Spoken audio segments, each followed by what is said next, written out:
గారు కవంపల్లి గారు సానుకూలంగా స్పందిస్తారని చాలా వెయిట్ చేశాము. మొన్నటి పిలుపు నుంచి ఇప్పటివరకు కూడా ఎటువంటి స్పందన లేదు. ఇప్పుడు మేము అధికారికంగా ప్రతి ఒక్కరికి చెప్పేది ఏంటంటే కవంపల్లి గారి స్పందన రాలేదు కాబట్టి ఈ ఆదివారం వచ్చే ఆదివారం రోజు తప్పకుండా మహాధరణ చేసి ఎట్లా చేసి చూపిస్తామో చూడండి. మీరు రోడ్డు పనులు పూర్తి చేసేలా లేరు. మీరు మాతో వచ్చి రోడ్డు మీద కూర్చుండి 6 నెలల్లో గెలిచి వచ్చి 6 నెలల్లో రోడ్డు పూర్తి చేస్తా అని చెప్పారు. ఇప్పటివరకు ఊసు లేదు. మాట ఇచ్చి మరవడం ఈ హావభావాలు అయిపోయాయి. మీకు ఇక్కడి నుంచి ఈ వేదికగా మీకు ఒకటే వార్నింగ్ ఇస్తున్నాం. డబుల్ రోడ్ పనులు నెల లోపల పూర్తి చేయకపోతే ఎట్లుంటుందో మీరు చూస్తారు.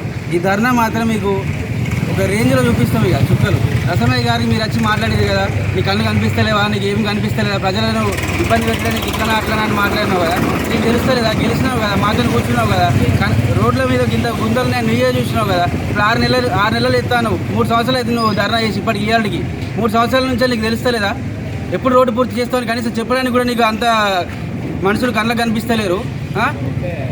రోడ్డు పనులు వెంటనే మొదలుపెట్టి పూర్తి చేస్తా అని హామీ ఇస్తావా, లేదంటే ధర్నాకు పొమ్మంటావా అని మొన్న అడిగినాం. ఎటువంటి స్పందన లేదు కాబట్టి ధర్నాకు వెళ్తున్నాం అందరం. ప్రతి ఇంటి నుంచి వెళ్ళి ప్రతి గడప నుంచి వెళ్ళి ముసలి ముద్దగా యూత్ ప్రతి ఒక్కరు వస్తారు.